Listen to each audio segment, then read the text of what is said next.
Mateo 9. Vamos a ver desde el verso 18, nos quedamos la semana pasada ahí, terminamos esta sección donde le preguntan a Jesús acerca del ayuno, ¿recuerdas? Y Jesús lo toma para mostrar lo que realmente Él vino a hacer, ¿no? El nuevo pacto en su sangre, mostrando que lo que Él vino a hacer es algo nuevo, no vino a remendar algo, no vino a parchar algo, vino a hacer algo nuevo y principalmente nos vino a hacer nuevos, ¿verdad? En Cristo, nuevas criaturas somos.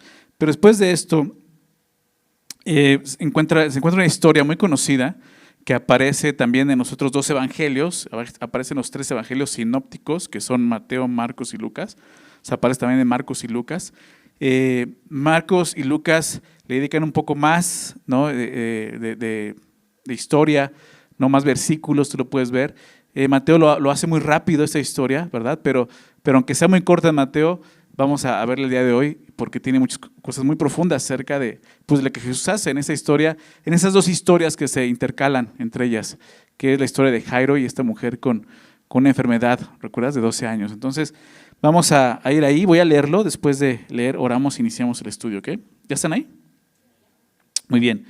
Mateo 9, 18. Mientras él les decía estas cosas, vino un hombre principal y se postró ante él, diciendo: mi hija acaba de morir, mas ven y pon tu mano sobre ella y vivirá. Y se levantó Jesús y le siguió con sus discípulos. Y he aquí una mujer enferma de flujo de sangre desde hacía 12 años, que se le acercó por detrás y tocó el borde de su manto, porque decía dentro de sí: si tocares solamente su manto, seré salva. Pero Jesús, volviéndose y mirándola, dijo: ten ánimo, hija, tu fe te ha salvado. Y la mujer fue salvada desde aquella hora. Fue salva desde aquella hora. Al entrar Jesús en la casa del principal, viendo a los que tocaban flautas y a la gente que hacía alboroto, les dijo: apartaos, porque la niña no está muerta, sino duerme. Y se burlaban de él. Pero cuando la gente había sido echada fuera, entró y tomó de la mano a la niña, y ella se levantó. Y se difundió la fama de esto por toda aquella tierra. Vamos a orar. Señor, gracias nuevamente por tu misericordia. Nos permites hoy estar juntos, Señor, nuevamente, un día más, aprendiendo de tu palabra, Señor. Qué bueno es estar juntos como hermanos, así en armonía, dice tu palabra, pero sobre todo delante de ti, Señor. Venimos a escuchar tu voz, a ser animados, Señor, a ser dirigidos por ti, Señor. Así que háblanos, Señor. Dirige este tiempo. Te pido que quites cualquier distracción que haya, Señor, en este lugar, aún en nuestro corazón o mente, Señor, quítala y que nos permitas poner atención a todo lo que tú nos quieres enseñar y hablar, Señor. Te lo pedimos en nombre de Jesús. Amén. Muy bien, entonces, esta historia, como te decía, es conocida, ¿no? Si tú alguna vez has leído los evangelios, seguramente la has leído y la has conocido, ¿no? Esta historia acerca de este hombre y esta mujer, ¿no? Este hombre se acerca a Jesús por ayuda, ¿no? Pero es muy interesante todo lo que está sucediendo. ¿Quién es este hombre? ¿Quién es esta persona, no? Realmente Mateo no nos dice exactamente quién es, pero Marcos, Lucas nos dicen quién es, dicen su nombre y quién era él, ¿no? Pero vamos a leerlo, dice el verso 18, mientras él les decía estas cosas, lo que acaba de decir, ¿no? Recuerda hablar de lo que él vino a hacer, algo nuevo. No se puede echar vino nuevo en odres viejos, ¿verdad? Tienen que ser odres nuevos, ¿no? Y eso implica el nuevo pacto y lo que viene a ser nosotros como nuevas criaturas. Después de esto, muy interesante que ocurra esto, ¿no? Viene un hombre principal y se postró ante él, ¿no? Por los otros dos evangelios sinópticos, Marcos y Lucas, sabemos que este hombre se llama Jairo, ¿ok? Es Jairo. Y no solo era un principal, como lo menciona Mateo, sino que era un principal de la sinagoga, es lo que nos dice Marcos. El principal de la sinagoga era un hombre que estaba por encima de los ancianos de la sinagoga, era un hombre muy importante. Era el encargado del arreglo de los servicios y la supervisión de los asuntos de las demás sinagogas. Ese era el principal de la sinagoga en este lugar. Entonces Jairo, siendo un hombre principal de la sinagoga, como vemos, era un hombre con buena posición, un hombre con autoridad, con reconocimiento, era un hombre respetado por la comunidad. Es este hombre al que viene a pedir ayuda a Jesús. Probablemente Jairo pertenecía al grupo de los fariseos, muy seguramente, siendo el principal de la sinagoga. Seguramente había sido un hombre que no solo había rechazado a Jesús, sino también que se había opuesto a Jesús, ¿no? Porque en ese momento ya los fariseos se oponían a Jesús, a su predicación, ¿verdad? Buscaban la manera de poder encontrar algo para acusarle, ¿no? Para hacerlo ver mal, ¿no? Y seguramente Jairo estuvo ahí, ¿no? En otro momento él había estado en contra de Jesús, pero aquí lo vemos totalmente diferente. Vemos a un hombre muy diferente. Siendo quien era, viene a buscar ahora ayuda de Jesús. Es lo que vemos, ¿no? Es lo que el texto nos narra, ¿no? En ese momento Jairo no era el principal de la sinagoga. En ese momento Jairo no era un fariseo. Él era un hombre con una gran necesidad. Y así fue como él se vio a sí mismo en ese momento. Por eso se acerca a Jesús de esta manera, totalmente humillado, postrándose a los pies de Jesús, que nos dice el texto, rogando mucho, reconociendo su necesidad. Es muy interesante porque, pues viendo el contexto, Jairo realmente era un hombre que estaba oponiendo a Jesús. Piensa, ¿no? O sea, cuánto tuvo que humillarse, ¿no? Para acercarse a Jesús y pedir ayuda. Eso es lo que estamos viendo, ¿no? ¿Qué fue lo que hizo que un hombre como Jairo buscara a Jesús de esta manera? Humillándose, postrándose, rogando. Dice a continuación, se postró ante él diciendo, mi hija acaba de morir. Qué fuerte, ¿no?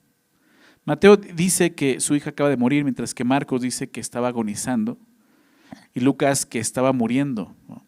El hecho es que la niña estaba al borde de la muerte, ¿no? Realmente los otros evangelios, Marcos y Lucas, dicen que cuando ya Jesús va, después de la interrupción de la mujer que vamos a ver, es cuando llegan unos a avisarle a Jairo que ya no lo moleste, que ya su hija ya murió, ¿no? O sea, cuando llega Jesús, la niña ya está muerta, ¿no? Es lo que sucede. Pero Mateo lo hace ver así, ella estaba muerta, ¿no? Mateo no nos dice la edad de la niña, pero Lucas sí lo dice. En Lucas 4:42 es donde está el pasaje paralelo. Lucas 8:42, perdón. Dice que porque tenía una hija única, fíjate lo que dice, su hija, o sea, no es que tuviera más hijos, era su única hija, como de 12 años, que se estaba muriendo, dice Lucas. Entonces la Biblia no nos dice nada más acerca de esto, solamente nos narra acerca de él, acerca de su hija, era una niña de 12 años que está a punto de morir. No nos dice nada más acerca de la enfermedad que tenía, no nos dice cuánto tiempo llevaba enferma, no sabemos cuánto tiempo. Los únicos datos que nos da es que era su única hija y tenía 12 años y estaba a punto de morir, ¿no? Piensa el dolor de este padre, piensa el dolor de esta persona. Algunos de ustedes son padres, algunos somos padres, podemos entender eso, ¿no? Algunos no, pero para poder entender lo que está pasando necesitamos ponernos, como decimos comúnmente, en los zapatos de la persona, ¿no? O sea, estamos viendo un hombre principal, ¿no? Orgulloso seguramente, pero de repente lo vemos totalmente humillado, ¿no? Buscando ayuda ¿por quién? Por Jesús, ¿no? Porque hay una necesidad grande, su hija se está muriendo, su hija de 12 años, su única hija de 12 años, una pequeña está muriéndose. Esto quebrantó la vida de Jairo, ¿verdad? No nos dice todo lo que Jairo intentó hacer por su hija antes de venir a Jesús. Seguramente intentó hacer muchas cosas. Seguramente fue a buscar doctores, como a la mujer que vamos a ver a continuación, ¿no? Seguramente buscó a alguien que le ayudara. No nos dice cuánto tiempo o qué hizo, pero lo que sí podemos ver es que al parecer le esperó mucho tiempo para venir a Jesús, al grado de que su hija ya estaba a punto de morir. Y eso vemos algo, el orgullo, ¿verdad? El orgullo de Jairo. Ya cuando ve a su hija ya moribunda es cuando decide ir a buscar a Jesús, ¿no? Esta historia nos recuerda nuestra historia, ¿no? Antes de conocer a Jesús. Algunos cómo llegamos a Jesús, humillados totalmente. Algo nos despertó obviamente, pero algo que quebrantó nuestra vida, nuestro corazón. Pudo haber sido alguna enfermedad, alguna pérdida, alguna desilusión, ¿verdad? Algo. Pero eso fue lo que nos hizo humillarnos. Estas crisis, ¿verdad?, que vivimos en las vidas, pero muchas de esas crisis que experimentamos son aquellas que nos llevan a Cristo realmente, ¿no? Y entonces podemos decir, bendita crisis, ¿no? Este hombre está así, o sea, llegó al punto de ver a su hija ya moribunda y tiene que dejar a un lado el orgullo, ir a buscar a su oponente, ¿no? A Jesús. Llegó el momento cuando la angustia y la necesidad de este padre fue tanta que no le quedó de otra que acudir a Jesús. Pero, ¿por qué acude a Jesús? Porque seguramente Jairo, siendo el principal de la sinagoga, fue testigo de lo que Jesús podía hacer por el hombre necesitado. Jesús ya había hecho aquí en ese momento, tú lo sabes, muchos milagros, muchas sanidades, ya lo vimos. Él ya había dado muchas señales de quién era. Los judíos sabían lo que significaban esas señales, pero el orgullo no dejaba aceptar que él era el Mesías. Es lo que hemos estado viendo. Jesús ya mostró su autoridad, su poder sobre la enfermedad, mostró su poder sobre el mundo natural, ¿recuerdas? Cuando calmó la tempestad. Mostró su poder también sobre el mundo espiritual, cuando sacó esa legión de demonios del hombre del Gadareno, ¿te acuerdas de eso? O sea, Jesús había mostrado, Jesús había perdonado pecados al paralítico, ¿no? Lo que va a hacer en este momento ya es una señal muy clara de quién es Él. Jairo seguramente vio todo esto y es por eso que él acude a Jesús. Él busca a Jesús porque sabe lo que Jesús puede hacer por el hombre. El hecho es que Jairo no tenía ninguna duda de que Jesús podía ayudarlo. Y esto lo vemos en la petición que le hace a Jesús. Que le dice, mi hija acaba de morir, mas ven y pon tu mano sobre ella y vivirá. Qué increíble, ¿no? Jesús no había resucitado a alguien hasta este momento, por lo menos en Mateo no vemos eso. Había traído sanidad, ¿recuerdas? Pero dar vida, no. Pero Jairo cree que Jesús puede hacer eso. O sea, es lo que está diciendo, ¿no? Pon tu mano sobre ella y vivirá. O sea, para él su hija, o sea, estaba tan agonizante su hija, tan moribunda, que él sabía eso. O sea, no la voy a alcanzar con vida. ¿Me explico? Él sabía que iba a llegar a su casa y su hija ya iba a estar muerta. Esto es increíble porque ¿quién dejaría a su hija que está muriendo para ir a buscar a una persona? ¿No?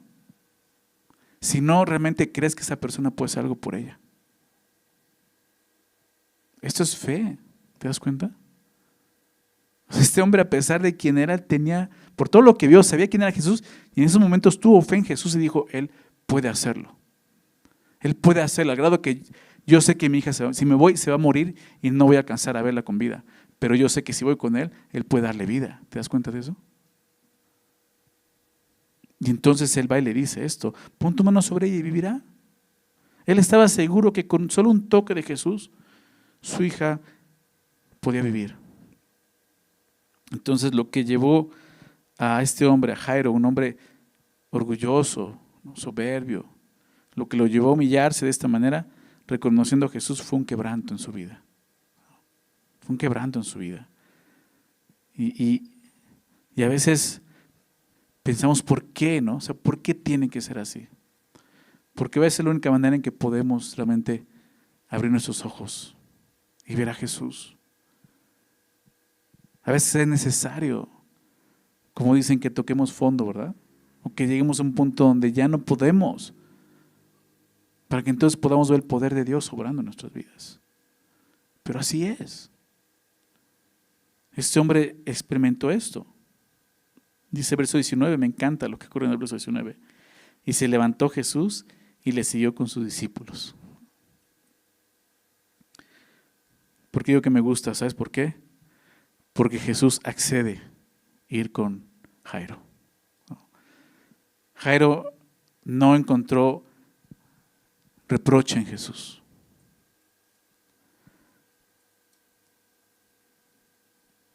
Jesús se levanta y va con él. O sea, no fue que Jesús dijo, no, ¿sabes qué?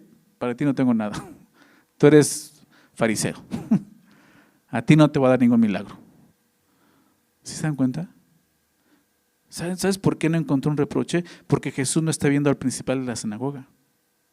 Está viendo a un padre afligido. Jesús no ve al hombre orgulloso y soberbio.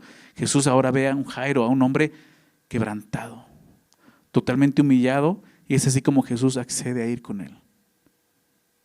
Cuando una persona viene así a Jesús, una persona bien humillada de corazón delante de Dios, no va a encontrar reproches, no va a encontrar peros.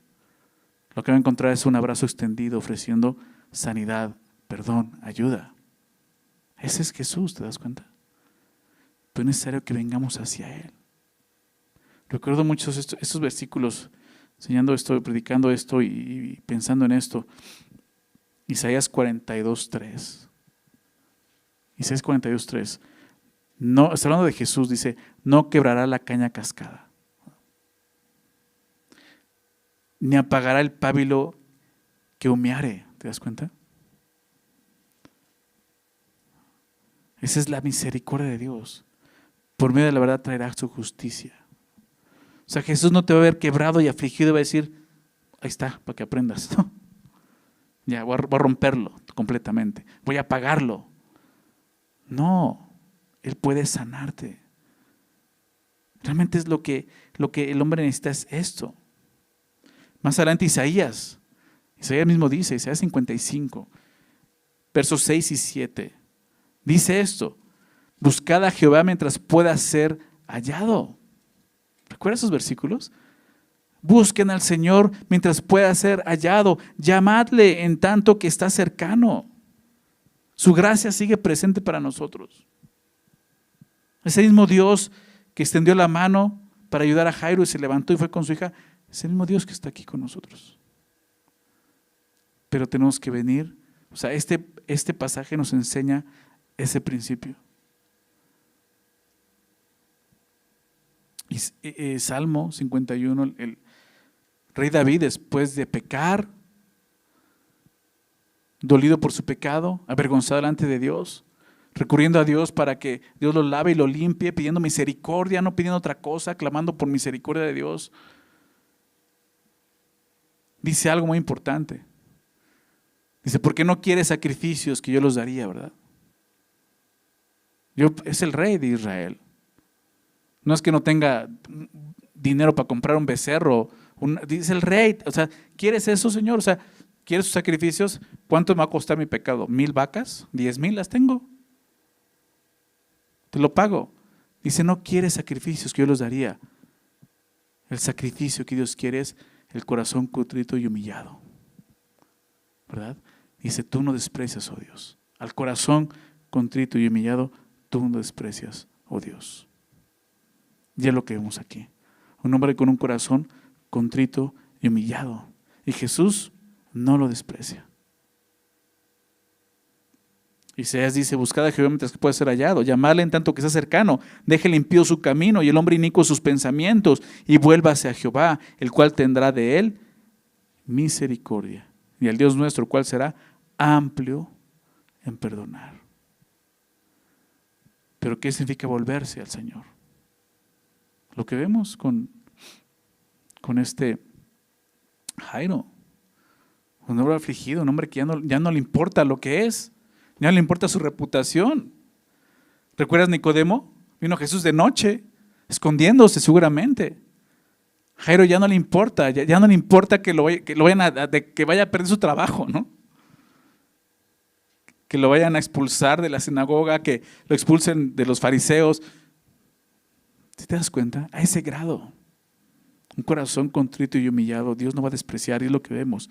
Y se levantó Jesús y le siguió con sus discípulos. Me encantan porque van los discípulos con Jesús. La persona más soberbia y orgullosa que se acerca realmente humillada al Señor, alcanzará misericordia. No importa quién haya hecho. No importa lo que haya hecho. Esto es lo que se necesita. Un corazón contrito, un corazón humillado delante de Dios. Vamos a ver qué sucede. Verso 20. Y aquí una mujer enferma de flujo de sangre desde hacía 12 años, se le acercó por detrás y tocó el borde de su manto, porque decía dentro de sí, si tocares solamente su manto, seré salva. Pero Jesús, volviéndose y mirándola, dijo, ten ánimo, hija, tu fe te ha salvado.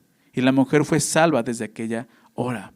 Entonces está toda esa historia de Jairo y de repente sucede esto, viene una mujer. La historia de Jairo es interrumpida por la historia de esta mujer, que no nos dice su nombre, pero nos dice su necesidad. Imagínate, o sea, la imagen de lo que está pasando, ¿no? O sea, Jairo va, yo imagino, corriendo buscando a Jesús. O sea, por todas las que está preguntando, ¿dónde está Jesús? ¿Dónde está aquel que está sanado? ¿Dónde? Y llega, lo ve de lejos, corre hacia él, se hinca, se postra, le dice, mi hija está muriendo, ven, si tú la tocas la puedes vivir, va a vivir. Jesús se para, van, y de repente llega una señora, ¿no?, que interrumpe toda esa situación. Realmente Marco nos narra que hay una multitud. Es toda una multitud que está oprimiendo a Jesús cuando llega esta mujer y Jairo. Jesús ya tenía mucha fama y la están siguiendo por sus sanidades, por sus milagros. Entonces, imagínate de repente estar interrumpido. Imagínate Jairo. O sea, mi hija se está muriendo, no te pares. O sea, ¿cuántos de nosotros nos hubiéramos desesperado y nos hubiéramos enojado? Y a lo mejor hubiéramos dicho, ¿sabes qué? Yo mejor me regreso, no sé por qué vine a buscar a este hombre. No le importa lo que estoy viviendo. ¿Sí me explico? Pero Jairo está lo suficientemente humillado como para dejar que Jesús sea Dios, ¿verdad? Y tenemos que aprender eso. Como cristianos, como creyentes en Jesucristo, entendemos eso. Jesús es Dios y Jesús puede actuar como Él quiera, a la hora que Él quiera, y puede interrumpir nuestra sanidad, nuestra necesidad por ayudar a alguien más. Eso está pasando. Me encanta ver a Jesús como lo vimos con Jairo, siendo accesible, pero también siendo interrumpible, ¿no?, con esta mujer. Jesús se detiene, Jesús no lleva prisa, porque había alguien más que lo buscaba también humildemente, que es esta mujer. Algo que nos dice es que esta mujer tiene una enfermedad de flujo de sangre de hace 12 años, ¿no? Y es muy interesante porque ella tenía 12 años enferma, la misma edad de la hija de Jairo. Pero mientras que Jairo había disfrutado de esos 12 años, lo que vemos aquí es que para esta mujer fueron los 12 años más terribles de su vida, por esa enfermedad que vivía. El flujo de sangre se refiere a una enfermedad menstrual crónica. O sea, esta mujer no paraba de sangrar, de menstruar, durante 12 años. ¿Sabes lo que producía eso en el cuerpo de esta mujer? Un continuo flujo de sangre, una anemia crónica. Esa es la condición de esta mujer. Es muy interesante porque es la sangre. Y la Biblia nos muestra algo muy claro. En Levítico 17, verso 11, dice, porque la vida de la carne está en la sangre está. Y yo le he dado para hacer expiación sobre el altar por vuestras almas. Y la misma sangre era expiación de la persona. O sea, la sangre es algo muy importante para Dios, y en la palabra de Dios lo vemos. El significado de la sangre es la vida. O sea, esta mujer, o sea, literalmente, la vida de esta mujer se le estaba yendo gota a gota, ¿te das cuenta? 12 años en esa condición. Esa condición sería difícil para cualquier mujer de cualquier época, pero para una mujer judía, nada podía ser peor, ya que esa situación afectaba cada área de su vida. Fíjate lo que dice Levítico 15 acerca de esta situación. Cuando una mujer estaba en su periodo, ¿no?, de menstruación, nos habla de ceremonialmente cómo afectaba a esta mujer. Levítico 15, verso 19, dice así: cuando la mujer tuviere flujo de sangre y su flujo fuere en su cuerpo, 7 días estará apartada, y cualquiera que la tocare será inmundo hasta la noche. Me encanta decía alguien que esto de que, o sea, los hombres tenían que tener mucho cuidado para acercarse a las mujeres, ¿no? O sea, hasta cómo Dios cuidaba, ¿no?, a los hombres de las mujeres y viceversa, ¿no?, a las mujeres de los hombres, de no estarse tocando en ese sentido, ¿no? ¿Por qué? Porque tú no sabías si estaba en sus días o no estaba en sus días y podía ser inmundo, ¿no? Entonces, fíjate, si alguien lo tocaba, era inmundo hasta la noche. Todo aquello sobre lo que ella se acostare mientras estuviera separada será inmundo. También todo aquello sobre lo que se sentare será inmundo. O sea, contaminaba aún no solo a las personas, sino todo lo que tocara, ¿te das cuenta? Y cualquiera que tocare su cama lavará sus vestidos, y después de lavarse con agua será inmundo hasta la noche. También cualquiera que tocare cualquier mueble sobre el que ella se hubiere sentado, lavará sus vestidos, se lavará luego a sí mismo con agua y será inmundo hasta la noche. O sea, si ella sentaba en una silla y alguien sentaba en esa silla después, era inmundo. Yo, dice, y lo que estuviere sobre la cama o sobre la silla en que ella se hubiera sentado, el que lo tocare será inmundo hasta la noche. Si alguno durmiere con ella y su menstruo fuere sobre él, será inmundo por 7 días, y toda cama sobre la que durmiere será inmunda. Verso 25, y la mujer cuando siguiere el flujo de su sangre por muchos días, fuera del tiempo de su costumbre, o cuando tuviere flujo de sangre más de su costumbre, lo que está pasando con esta mujer, todo el tiempo de su flujo será inmunda como en los días de su costumbre. 12 años. Toda cama en que durmiere todo el tiempo de su flujo le será como la cama de su costumbre. Y todo mueble sobre el que se sentare será inmundo, como la impureza de su costumbre. Cualquiera que tocare esas cosas será inmundo, y lavará sus vestidos, y así mismo se lavará con agua y será inmundo hasta la noche. ¿Te das cuenta de lo difícil que puede ser para esta mujer? No solamente su enfermedad, sino espiritualmente, ¿no? Sexualmente no podía tocar a su esposo, lo hacía inmundo. Maternalmente no podía tener hijos. Domésticamente cualquier cosa que tocara se consideraba inmunda. Espiritualmente no se le permitía entrar al templo. No podía entrar al templo a adorar a Dios. Tenía que estar apartada, ¿te das cuenta? Casi como un leproso. ¿Recuerdas cuando vimos al leproso? Así. Durante 12 años, esta mujer despertaba cada día en un cuerpo que nadie quería. Agotada físicamente y aún así, como vemos, marginada socialmente. Esa es la condición de esta mujer.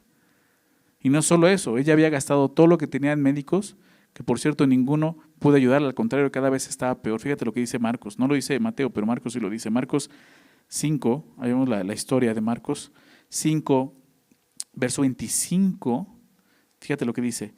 Pero una mujer que desde hacía 12 años padecía de flujo de sangre y había sufrido mucho de muchos médicos.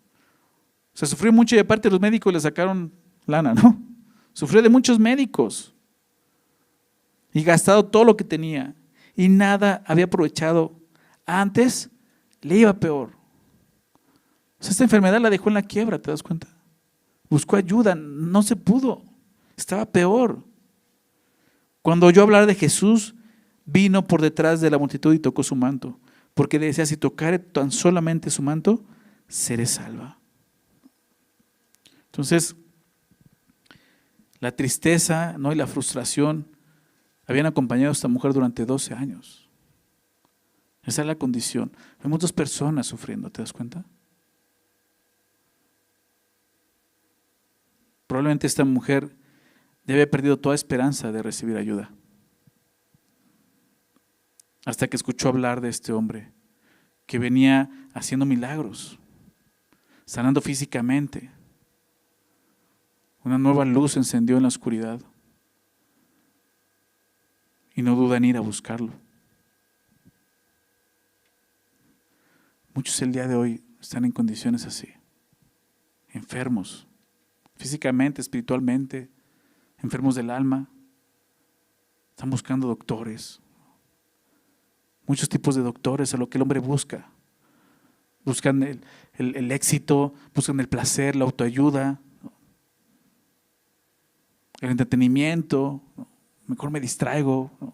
¿Cuánta gente no puede con su vida y está buscando ayuda? Algunos hasta buscan en la religión, ¿verdad? Siendo religiosos. Pero ninguno puede ofrecer la cura necesaria, solo Jesús puede hacerlo. Solo Jesús puede realmente satisfacer el corazón del hombre. Esta mujer estaba así. Imagínate su condición. ¿Alguna vez te has sentido indigno para acercarte a Jesús?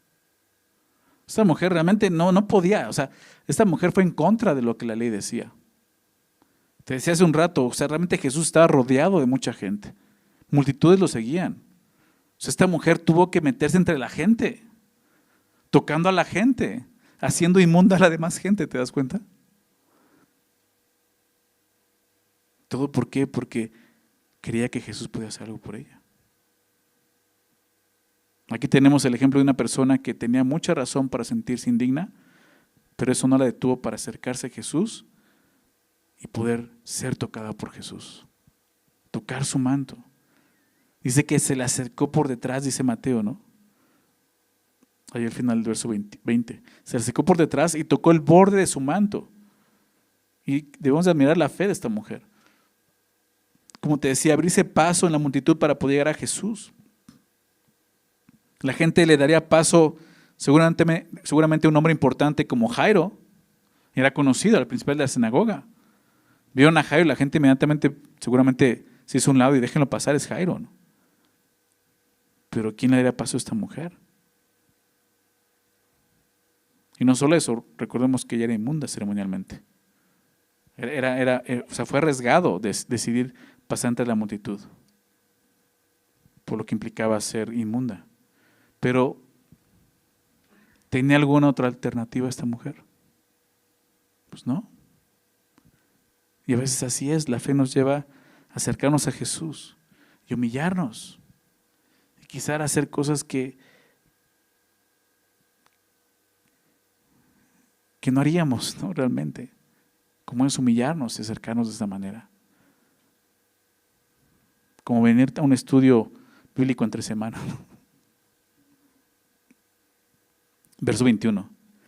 Dice, porque decía dentro de sí, si tocares solamente su manto, seré salva. Ella creía que con solo tocar el manto de Jesús, sería salva de su azote. Pero vemos algo claramente, ella no quería molestar a Jesús, ella no quería ni siquiera que Jesús se diera cuenta que ella estaba ahí. O sea, por ella mejor pasar así desapercibida, que nadie la viera y dice, si la toco con eso, voy a sanar.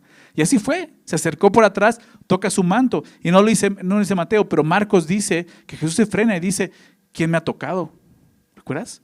Y los discípulos dicen, Jesús, todos están apachurrando, es como que ¿quién te ha tocado? Todo el mundo está tocando, ¿no? Jesús dice, no.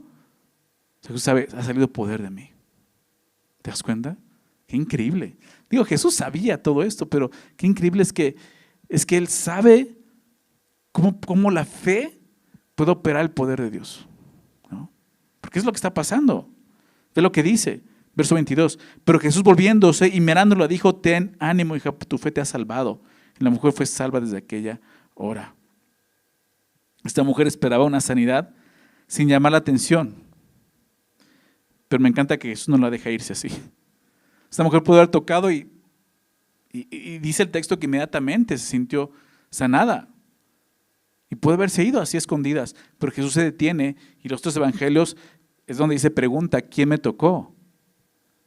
Y realmente ella tiene que venir. Déjame leer esto en Marcos 5:33 dice esto. Entonces la mujer temiendo y temblando, al ver que fue descubierta, que Jesús sabe, sabiendo lo que en ella había sido hecho, vino y se postró delante de él y le dijo toda la verdad. Toda la verdad. O sea, imagínate la gente que está al lado de Jesús, al lado de la mujer, de repente dice, tengo flujo de hace 12 años, y la gente, ¡ay! Ya nos hizo inmundo a todo mundo aquí, ¿no? Pero ella está diciendo la verdad. ¿Por qué? Porque Jesús quiere que vengamos, sin humildad, pero también con la verdad. Eso es lo que soy, Señor. Eso es lo que soy, Señor. O sea, no podemos venir ocultándonos, ¿verdad? Tenemos que venir sinceramente. Y Jesús la llama.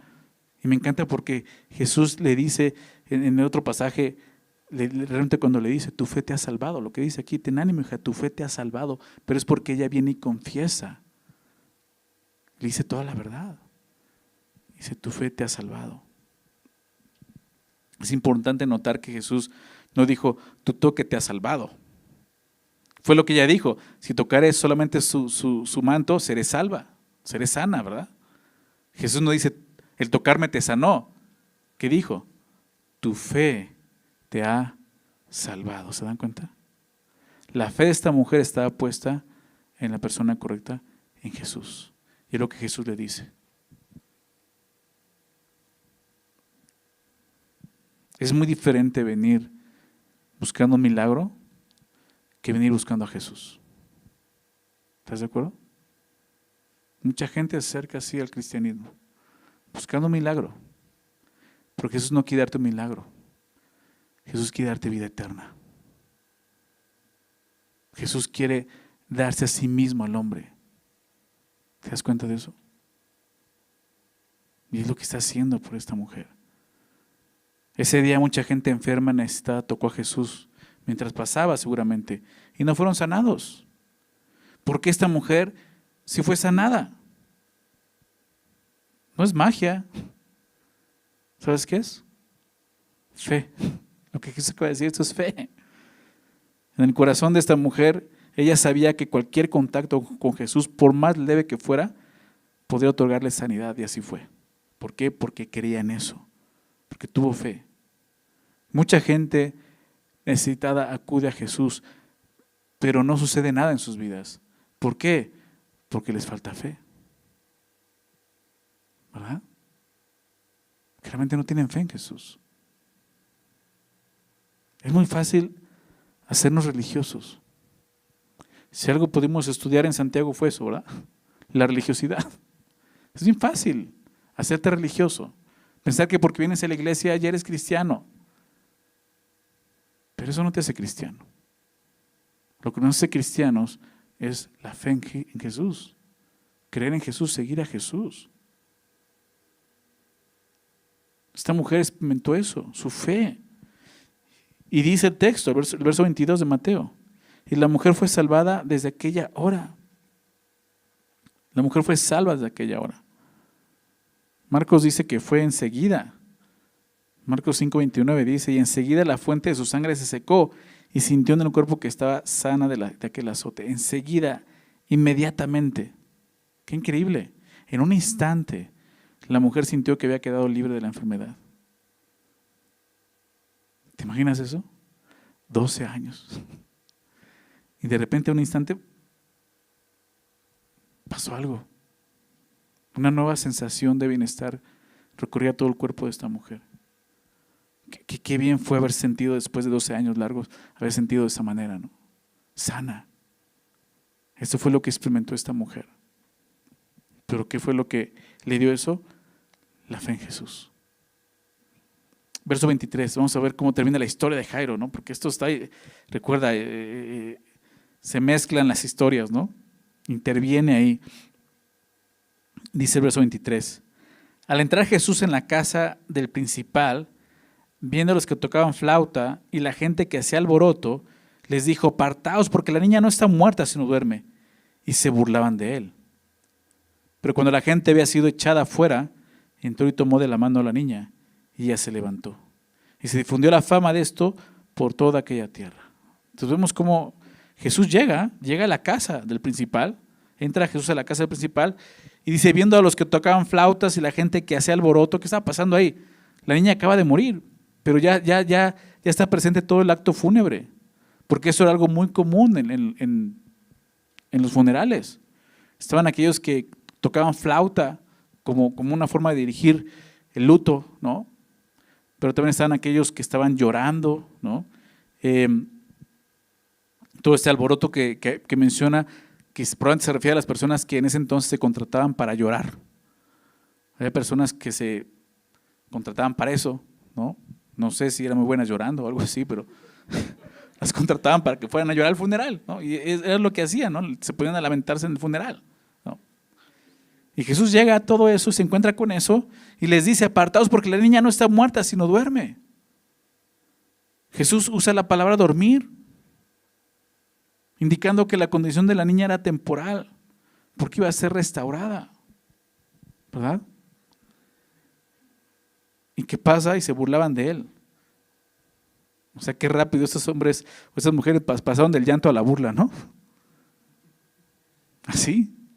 ¿Te das cuenta? Yo creo que si hubieran estado acompañando a Jesús todo el día, no se hubieran burlado, ¿verdad? Pero se burlan de Jesús, porque entienden lo que está diciendo. O sea, está muerta, no está durmiendo, está muerta. No es que Jesús esté dando otro diagnóstico, realmente está muerta, pero Jesús está mostrando lo que Él va a hacer. ¿Ok? Se burlaban de Jesús. Qué interesante, hoy en día muchos se siguen riendo de las palabras de Jesús, porque les parecen ridículas. ¿Sabes por qué? Porque no hay fe. Porque no hay fe. Y aquí este pasaje nos muestra claramente cómo la fe activa el poder de Dios. O sea, Jesús todo el tiempo se lo dijo a sus discípulos, hombres de poca fe, ¿recuerdas? ¿Dónde está la fe de ustedes? Necesitan fe, necesitamos fe. Si tuvieras fe como un grano de mostaza, ¿recuerdas? Chiquitito. Puedes decirle a este monte, muévete y se movería.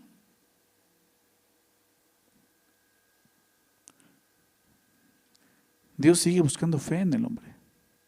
Fe en Él. Muchos siguen riendo de las palabras de Jesús. Duerme, dice. ¿Qué te recuerda eso?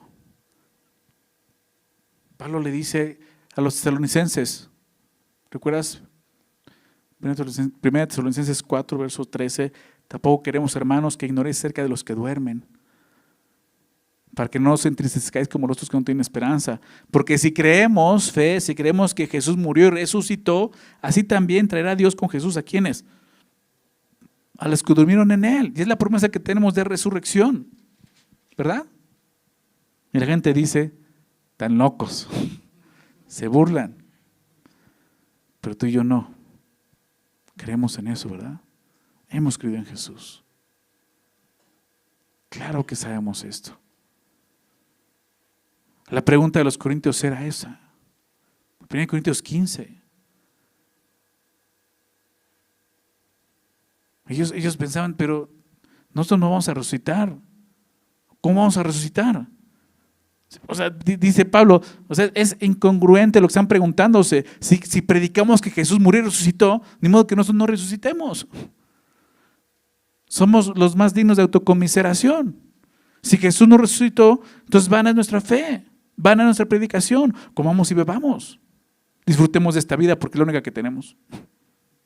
Pero no, creemos en un Dios que vino a este mundo, que murió y resucitó, ¿verdad? Y que juntamente con Él seremos resucitados todos aquellos que hemos creído. Pero muchos el día de hoy siguen burlando de eso, como en aquel entonces. Pero serán echados fuera, ¿verdad? Fíjate lo que dice el verso 25, pero cuando la gente había sido echada fuera, ¿no? Marcos nos dice realmente que fue Jesús quien nos echó fuera. Y Jesús los echó fuera no porque se hayan burlado realmente, sino porque no creían, no tenían fe. Realmente es eso. El hombre que va a ir al infierno no es porque Dios lo mande ahí, es porque Él escogió ir ahí, porque escogió no creer en Dios. Así de sencillo. Dios ama al hombre, al pecador lo ama, tanto que dio a su Hijo por él. No hay duda de eso. Dios no manda a nadie al infierno. El infierno fue hecho para Satanás y sus demonios. Los hombres están ahí porque quieren estar ahí. ¿Por qué? Porque no han querido creer en el Hijo de Dios. ¿Se dan cuenta de eso? Y se ve, lo vemos aquí. Jesús no tiene nada que ofrecer a una persona sin fe. No puede ofrecerle nada. Porque sin fe es imposible agradar a Dios. ¿Verdad? Después de que echa fuera a esas personas, dice que entró y tomó de la mano a la niña y ella se levantó. Así de sencillo. Vimos a la mujer acercándose a Jesús para tocarlo, pero esta niña ya no puede tocarlo, ya no se puede acercar. Estaba muerta. ¿Quién se acerca? Jesús se acerca y la toma de la mano y la niña se levanta, ¿verdad?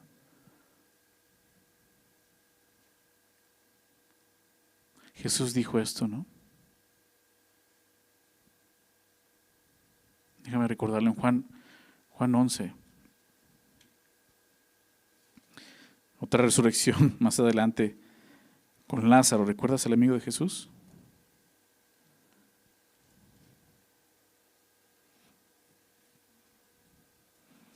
Versículo 25.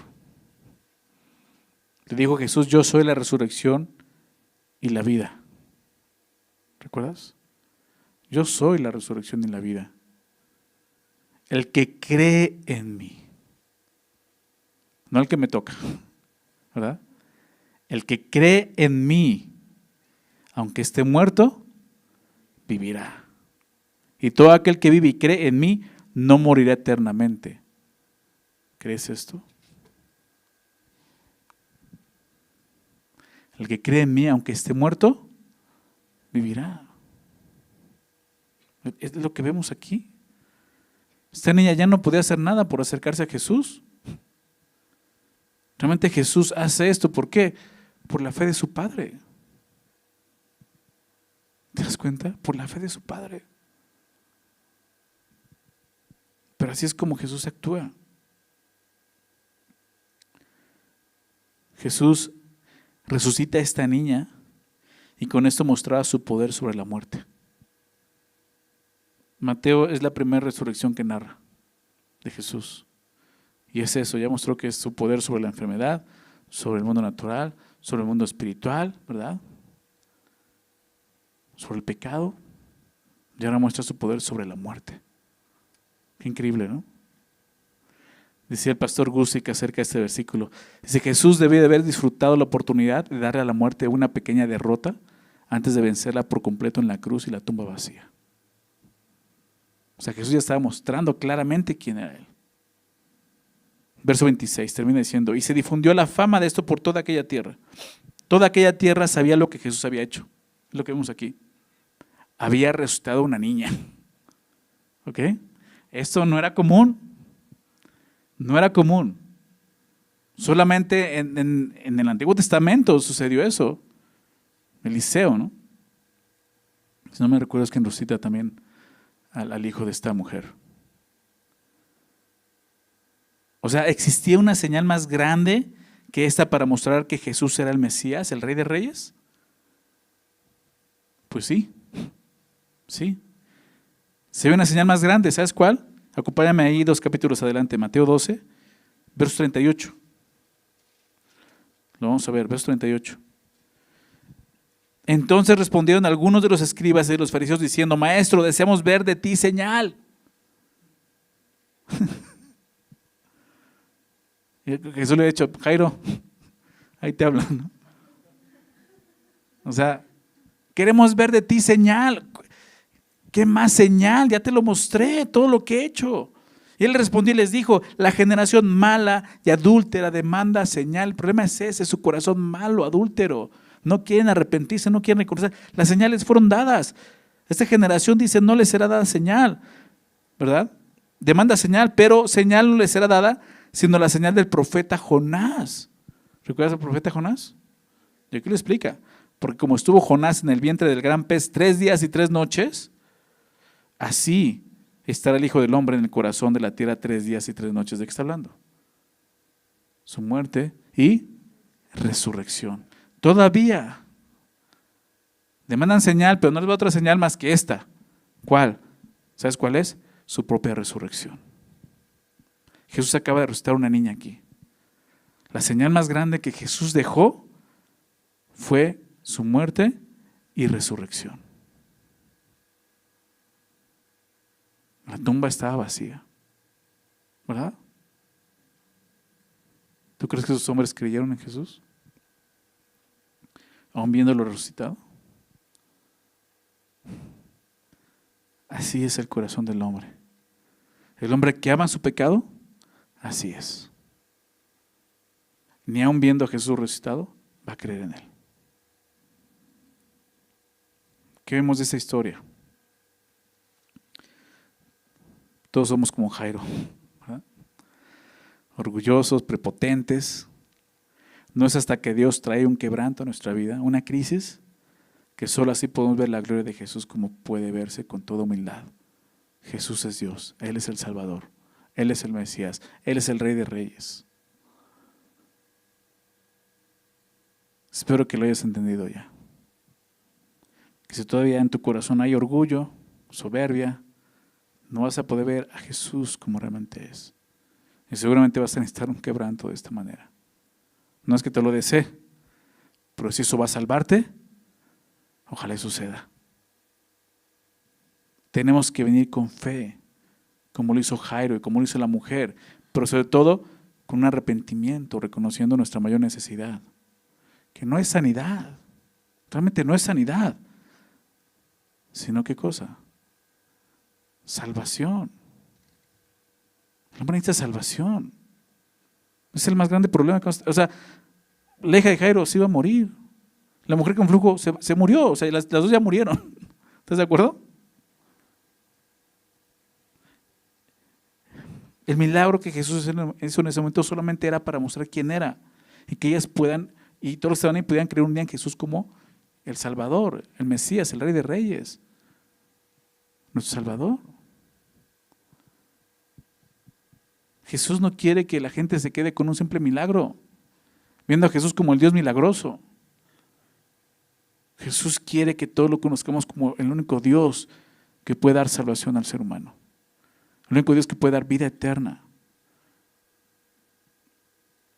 Sí, Dios alguna vez usará la enfermedad o aún la muerte, como vemos, para que nosotros reaccionemos en quebranto.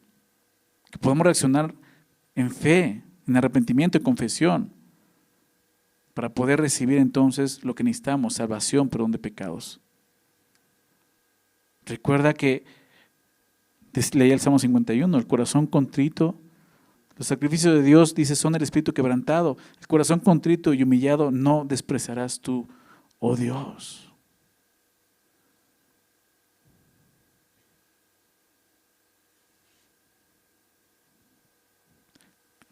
O sea, todos tenemos que pasar por ahí. O sea, todos los verdaderos creyentes pasan por ahí. No hay una manera de decir, me lo brinco, no puedes. Siempre lo he dicho, o sea, tú tienes que leer el Salmo 51 y si lo lees, tienes que identificarte, tienes que ver tu vida ahí.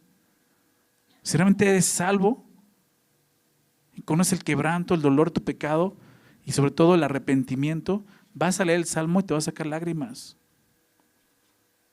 Porque de eso se trata la salvación. Recuerda lo que dijo Jesús en las bienaventuranzas, Mateo 5, 3 y 4, perdón. Bienaventurados los pobres en espíritu, ¿recuerdas? Porque Dios es el reino de los cielos. Bienaventurados los que lloran, porque ellos recibirán consolación, los quebrantados. Aquellos que ven su condición, les duele y lloran. La historia de Jairo, la historia de esta mujer solamente nos recuerda eso. Nuestra necesidad, más que de un doctor o de una sanidad, es de salvación. El Dios que salva, el único Dios que salva es Jesús. Necesitamos recordar eso. Si el día de hoy tú estás pasando por una situación así, una enfermedad, una situación grave, una crisis, antes que otra cosa, Jesús quiere darte salvación. Recuerda eso, Jesús quiere salvarte, quiere perdonar tus pecados, pero necesitas tener fe. Más que otra cosa. Y si no es así, espero que no llegues a una crisis. Espero que el día de hoy a través de esta historia puedas entender lo que Dios vino a este mundo. Él vino a traer salvación, ¿verdad? De tal manera amó Dios al mundo que ha dado a su Hijo unigénito para que todo aquel que está enfermo, dice, todo aquel que en Él cree, no se pierda, mas tenga vida eterna. Y eso es el Evangelio. Vamos a orar. Señor, agradecemos por tu palabra. Bendita palabra, Señor, viva y eficaz. Gracias, Señor, por recordarnos nuestra condición y nuestra necesidad, Señor. La historia de Jairo, la historia de esta mujer, solamente nos recuerda cuán débiles somos como seres humanos, Señor. Y a veces tenemos que pasar por crisis, Señor, en nuestra vida. Dificultades. Que lo que buscan, Señor, es que despertemos a tu gracia. Que podamos verte y que por fe podamos experimentar no solo sanidad, no solo milagros, sino sobre todo, Señor, perdón de pecados. Gracias, Señor. Gracias por esas benditas crisis, Señor, que nos han llevado a depender de ti y a conocerte. Por favor, Señor, sigue haciendo tu obra en este mundo, Señor. Yo sé, Señor, lo leíamos en Isaías, sigue vigente, Señor, ese momento. Buscad al Señor mientras pueda ser hallado. Y aún, Señor, puede ser hallado. Estamos en este periodo de gracia. Aún no vienes por tu iglesia, aquí estamos, Señor. Y sigues llamando al hombre pecador a arrepentirse y creer en el Evangelio. Gracias, Señor Jesús. Gracias por tu gran amor, tu misericordia y por haberte revelado nuestras vidas de esa manera. Nosotros, Señor, que ni pueblo éramos, Señor. Estamos lejos de eso. Señor, hemos creído en ti. Y sabemos que hemos sido salvos por gracia, por medio de la fe, simplemente, Señor. Ayúdanos a vivir así por fe, Señor. Por favor, Padre. Te damos gracias, Señor, por tu palabra. Gracias por tu Espíritu Santo, Señor. Gracias por estar con nosotros. En el nombre de Jesús. Amén.